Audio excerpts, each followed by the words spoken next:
Hello दोस्तों, learning by doing पे मैं प्रियंका आपका स्वागत करती हूं। और जैसा कि आपके सामने है क्वेश्चन प्रैक्टिस सेट नंबर 27, जो कि सामान्य जागरूकता यानी जीके जीएस से संबंधित ये क्वेश्चन पेपर है।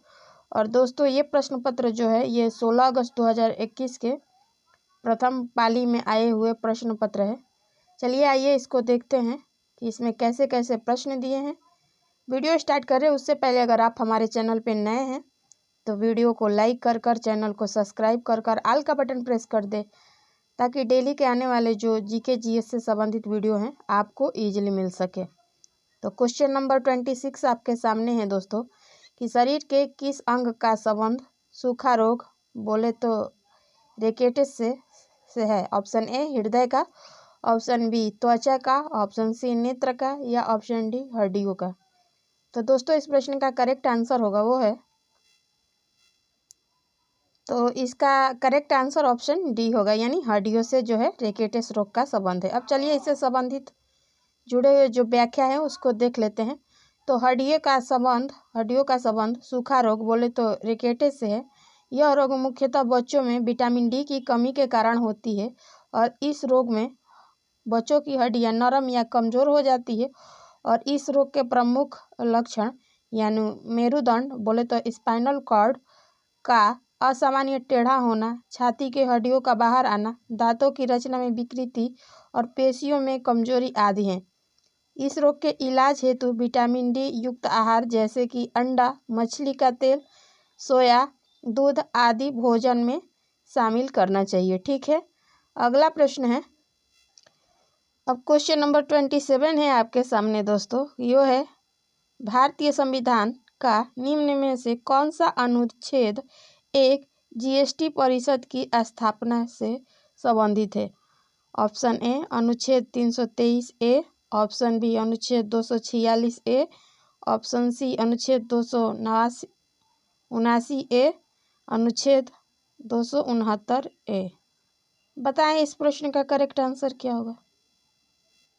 तो दोस्तों, इस प्रश्न का करेक्ट आंसर ऑप्शन सी हो जाएगा। ठीक है, अब चलिए इससे जुड़े संबंधित जो है व्याख्या है उसको देख लेते हैं। जैसा कि दिया है आपके सामने दोस्तों, कि भारतीय संविधान के अनुच्छेद 279 ए जीएसटी परिषद की स्थापना एवं गठन संबंधित प्रावधान करता है। यह अनुच्छेद 12 सितंबर 2016 को लागू है, जिसके अनुसार परिषद यानी 23 सितंबर 2016 को अस्तित्व में आया। और इस परिषद में केंद्रीय वित्त मंत्री, केंद्रीय राज्य वित्त मंत्री एवं राज्य के वित्त मंत्रियों को स्थान दिया गया है। ठीक है, अगला क्वेश्चन है। क्वेश्चन नंबर 28 है आपके सामने दोस्तों, कि हाइड्रोजन के बाह्यतम कोश में ... इलेक्ट्रॉन होते हैं। Option A 5, option B 8, option C 6, या ऑप्शन डी 7। बताएं इस प्रश्न का करेक्ट आंसर क्या होगा।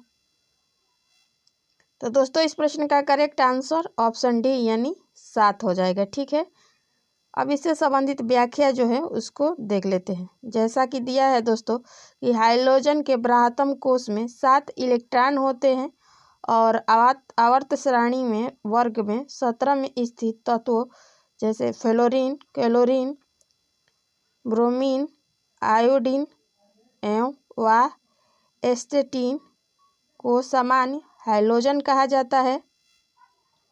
और इन सभी तत्वों के लक्षण समुद्र जल के बहुयात में पाए जाते हैं। उचित क्रियाशीलता के कारण ये तत्व मुक्त अवस्था में नहीं पाए जाते। सभी हाइड्रोजन द्विपरमाणुक अणु हैं तथा ऊपर से नीचे जाने पर इनके गलनांक व क्वथनांक बढ़ते जाते हैं। ठीक है, अगला क्वेश्चन है। क्वेश्चन नंबर 29, भारत और ... को 2020 के ऑनलाइन FIDE शतरंज ओलंपियाड का संयुक्त विजेता घोषित किया गया था। ऑप्शन ए संयुक्त राज्य अमेरिका को, ऑप्शन बी सर्बिया को, ऑप्शन सी रूस, या ऑप्शन डी एस्टोनिया को। बताएं इस प्रश्न का करेक्ट आंसर क्या होगा। तो दोस्तों, इस प्रश्न का करेक्ट आंसर ऑप्शन सी हो जाएगा, यानी रूस को जो है विजेता घोषित किया गया था। अब इससे संबंधित जुड़े व्याख्या जो दिया है उसको देख लेते हैं। तो दोस्तों भारत और रूस को वर्ष 2020 के ऑनलाइन FIDE शतरंज ओलंपियाड का संयुक्त विजेता घोषित किया गया और FIDE ऑनलाइन शतरंज ओलंपियाड 2020 एक ऑनलाइन शतरंज प्रतिस्पर्धा थी जिसका आयोजन 24 जुलाई से 30 अगस्त 2020 को फेडरेशन इंटरनेशनल द्वारा आयोजित किया गया था। ठीक है, अगला क्वेश्चन है, क्वेश्चन नंबर आपके सामने 30 कि अभिसारी परतों के किनारों के टकराव द्वारा ... निर्माण होता है। ऑप्शन ए भूमि अपरदन, ऑप्शन बी महासागरीय घाटियाँ, ऑप्शन सी पर्वतीय संरचनाओं या ऑप्शन डी मध्य महासागरीय कटक। बताइए इस प्रश्न का करेक्ट आंसर क्या होगा क्वेश्चन नंबर 30 का। तो दोस्तों इस प्रश्न का करेक्ट आंसर ऑप्शन सी हो जाएगा, यानी पर्वतीय संरचनाओं के द्वारा ही निर्माण होता है। अब इससे जुड़ी जो है व्याख्या है उसको देख लेते हैं। वो दिया है दोस्तों कि पर्वतीय संरचनाओं का निर्माण अभिसारी परतों के किनारों के टकराव द्वारा होता है। ठीक है, अगला क्वेश्चन है, क्वेश्चन नंबर आपके सामने 31 है कि निम्न में से किसे ग्रहीय गति के 3 नियमों की अवधारणा का श्रेय दिया जाता है। ऑप्शन ए गैलीलियो को, दूसरा है ऑप्शन बी है आइजैक न्यूटन को, ऑप्शन सी है टेको ब्राहे को, ऑप्शन डी है जोहानस केपलर को। बताएं इस प्रश्न का करेक्ट आंसर क्या होगा। तो दोस्तों इस प्रश्न का करेक्ट आंसर हो जाएगा ऑप्शन डी, यानी जोहानस केपलर को श्रेय दिया जाता है। अब इससे जुड़े जो व्याख्या है उनको देख लेते हैं। दोस्तों दिया है कि जोहानस केपलर 1571 से 1630 ईसा को ग्रहों की गति के 3 नियमों की अवधारणा का श्रेय दिया। इसके अनुसार प्रत्येक ग्रह सूर्य के चारों ओर दीर्घवृत्ताकार कक्षा में परिक्रमा करता है तथा सूर्य ग्रह की कक्षा के फोकस बिंदु पर स्थित होता है और प्रत्येक ग्रह का क्षेत्रीय वेग नियत रहता है और सूर्य के चारों ओर ग्रह एक चक्कर जितने समय में लगाता है उसका परिक्रमण काल कहते हैं। ठीक है, उसको जो है परिक्रमण काल कहते हैं और ये परिक्रमण का वर्ग है और इससे संबंधित इसके जो सूत्र है उसको दिया गया है। ठीक है, अगला क्वेश्चन है, क्वेश्चन नंबर 32 है के सामने दोस्तों कि वर्ष 1947 में हैदराबाद का निजाम निम्न में से कौन था। इसके जुड़े ऑप्शन देख लेते हैं। ऑप्शन ए है उस्माद अली, ऑप्शन बी है मीर महबूब अली खान, ऑप्शन सी है नासिर जंग, ऑप्शन डी है अकबर अली खान। बताएं इस प्रश्न का करेक्ट आंसर क्या होगा 32 का। तो दोस्तों इस प्रश्न का करेक्ट आंसर हो जाएगा ऑप्शन ए, यानी उस्माद अली था। ठीक है, अब इससे जुड़े जो है व्याख्या है इसको देख लेते हैं। दोस्तों दिया है कि हैदराबाद रियासत ब्रिटिश भारत की सबसे बड़ी राजशाही रियासत थी और इस पर असफ जाही राजवंश का शासन था और वर्ष 1947 में हैदराबाद का अंतिम निजाम मीर उस्मान अली खान था और निजाम ने 17 सितंबर 1948 को भारतीय बलों के समक्ष आत्मसमर्पण किया तथा हैदराबाद रियासत का भारतीय संघ में विलय कर दिया। ठीक है, अगला क्वेश्चन है, क्वेश्चन नंबर 33 है आपके सामने दोस्तों कि विकास के डोनट मॉडल का उद्देश्य क्या है। ऑप्शन ए यह खाद्य प्रसंस्करण उद्योग को विकास के केंद्र के रूप में कल्पित करता है। ऑप्शन बी यह एक ऐसी दुनिया की कल्पना करता है जिसमें लोग और ग्रह संतुलन में कामयाब हो सकते हैं। ऑप्शन सी है यह पर्यावरण के साथ शांति से रहने के लिए प्रौद्योगिकी को पूरी तरह से परित्याग को बढ़ावा देता है। या ऑप्शन डी है यह पर्यावरण की कीमत पर तेजी से विकास को बढ़ाता है और फिर बाद में इसे ठीक करता है। बताएं इस प्रश्न का करेक्ट आंसर क्या होगा 33 का। तो दोस्तों इस प्रश्न का करेक्ट आंसर ऑप्शन बी हो जाएगा कि यह एक ऐसी दुनिया की कल्पना करता है जिसमें लोग और ग्रह संतुलन में कामयाब हो सकते हैं। अब चलिए इनसे जुड़े जो व्याख्या है उसको देख लेते हैं। तो दोस्तों जैसा कि बात किया गया है कि विकास के डोनेट मॉडल के सतत विकास हेतु एक जीवन रक्षक पेटी की अवधारणा में संयोजन से संबंधित है और यह एक ऐसी दुनिया की कल्पना करता है जिसमें लोगों और ग्रह संतुलन में कामयाब हो सकते हैं। ठीक है, क्वेश्चन नंबर 34 है आपके सामने, वो है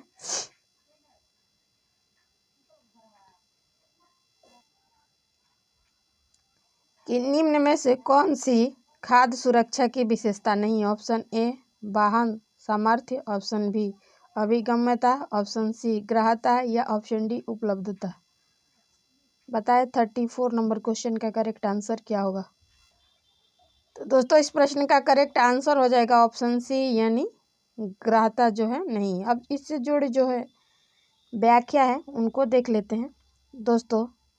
कि खाद्य सुरक्षा यानी खाद्य पदार्थों की उपलब्धता, सुनिश्चित आपूर्ति, वहन सामर्थ्यता एवं अभिगम्यता से संबंधित है और वर्ष 1974 में विश्व खाद्य सम्मेलन में खाद्य सुरक्षा की परिभाषा दी गई थी, जिसमें खाद्य आपूर्ति पर विशेष बल दिया गया था। सामान्यतः खाद्य सुरक्षा से आशय खाद्य पदार्थों को सुनिश्चित आपूर्ति एवं जनसाधारण के लिए भोज्य पदार्थों की उपलब्धता से है। ठीक है, अगला क्वेश्चन है क्वेश्चन नंबर 35 आपके सामने कि निम्न में से कौन से स्थान की समुद्र तट से सबसे ऊंचाई सबसे अधिक है। ऑप्शन ए कोलकाता का, option B Moradabad, option C Ranikhet या ऑप्शन डी पटना। बताएं इस प्रश्न का करेक्ट आंसर क्या होगा।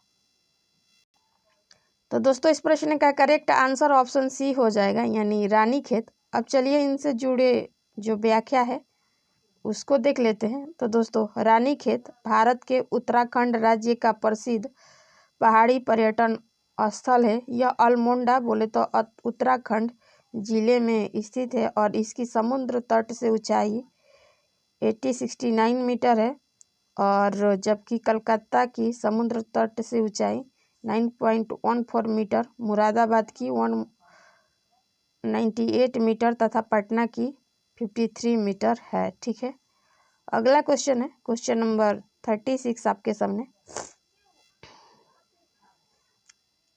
कि निम्न में से कौन डेमोक्रेट और डिसेंडर्स नामक पुस्तक के लेखक या लेखिका है। Option A Ramachandra Guha, option B Arun Shourie, option C Nalini Singh या ऑप्शन डी गुरुचरण दास। बताएं इस प्रश्न का करेक्ट आंसर क्या होगा 36 का। तो इस प्रश्न का करेक्ट आंसर ऑप्शन ए होगा रामचंद्र गुहा। चलिए इनसे जुड़े जो है व्याख्या है उनको देख लेते हैं दोस्तों। दिया है कि डेमोक्रेट और डिसेंटर्स नामक पुस्तक के लेखक रामचंद्र गुहा हैं और ये भारत के प्रसिद्ध लेखक एवं इतिहासकार है। इन्हें वर्ष 2009 में भारत के तीसरे सर्वोच्च नागरिक पुरस्कार पद्म भूषण से सम्मानित किया गया था। ठीक है, अगला क्वेश्चन है क्वेश्चन नंबर 37 आपके सामने है कि कृष्णदेव राय द्वारा रचित निम्न में से कौन सी पुस्तक राजकीय विषय वस्तु से संबंधित है। ऑप्शन ए आमुक्त मल्याद, option B Kadambari, option C Kapur Manjari या ऑप्शन डी है तोलका पीपीएम। बताएं इस प्रश्न का करेक्ट आंसर क्या होगा।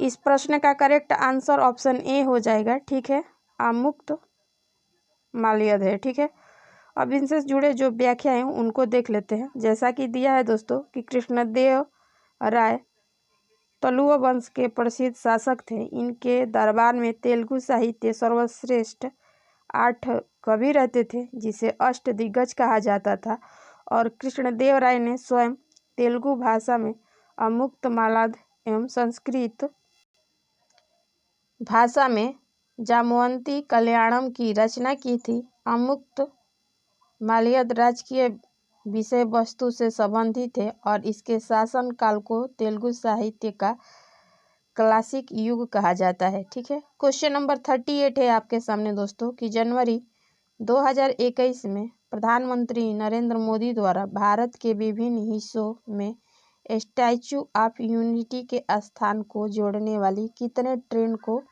रवाना किए? Option A 5, option B 8, option C 7 और ऑप्शन डी 6।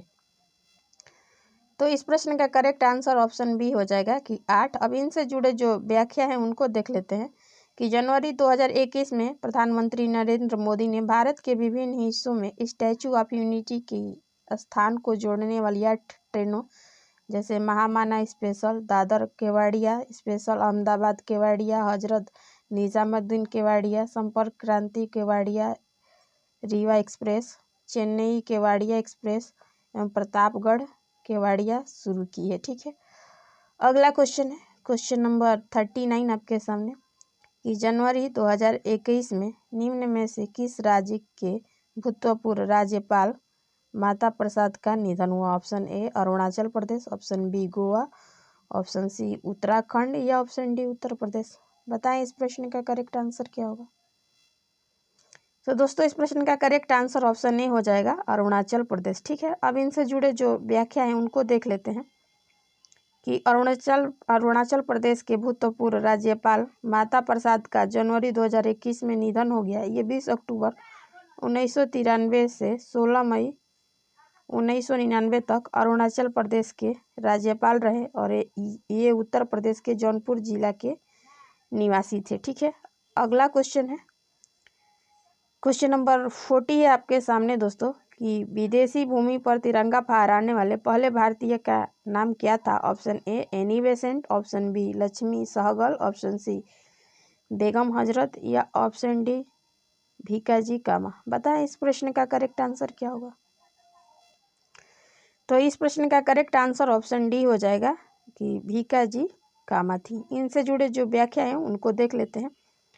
वो है दोस्तों कि विदेशी भूमि पर तिरंगा फहराने वाली प्रथम भारतीय मैडम भीकाजी कामा थी और ये भारतीय मूल की पारसी नागरिक थी। इन्होंने जर्मनी के स्टटगार्ट नगर में 22 अगस्त 1907 को 7वीं अंतर्राष्ट्रीय कांग्रेस कार्यक्रम में भारत का तिरंगा राष्ट्रीय ध्वज फहराया था। ठीक है, अगला क्वेश्चन है क्वेश्चन नंबर 41 है आपके सामने दोस्तों कि निम्न में से कौन सी बीमारी एक परजीवी के कारण होती है? Option A plague, option B malaria, option C pneumonia या ऑप्शन डी घेघा। बताएं इस प्रश्न का करेक्ट आंसर क्या है? तो दोस्तों इस प्रश्न का करेक्ट आंसर ऑप्शन बी हो जाएगा यानी मलेरिया। अब इनसे जुड़ी जो व्याख्या है उनको देख लेते हैं दोस्तों। मलेरिया रोग प्लाज्मोडियम नामक परजीवी के कारण होता है और इस रोग का प्रमुख वाहक मादा एनाफिलीज मच्छर है। इस रोग के प्रमुख लक्षण ठंड के साथ बुखार, चक्कर आना, सांस फूलना, शरीर में खून की कमी होना आदि। इस रोग से शरीर में सर्वाधिक प्रभावित अंग तिल्ली व लाल रक्त कणिकाएं हैं। मलेरिया के इलाज के लिए क्विनैन या आर्टिमिनिन नामक दवा का प्रयोग किया जाता है। क्वेश्चन नंबर 42 है आपके सामने दोस्तों कि निम्न में से कौन सा विटामिन जल में घुलनशील है? Option A vitamin K, option B vitamin D, option C vitamin C या ऑप्शन डी विटामिन ए।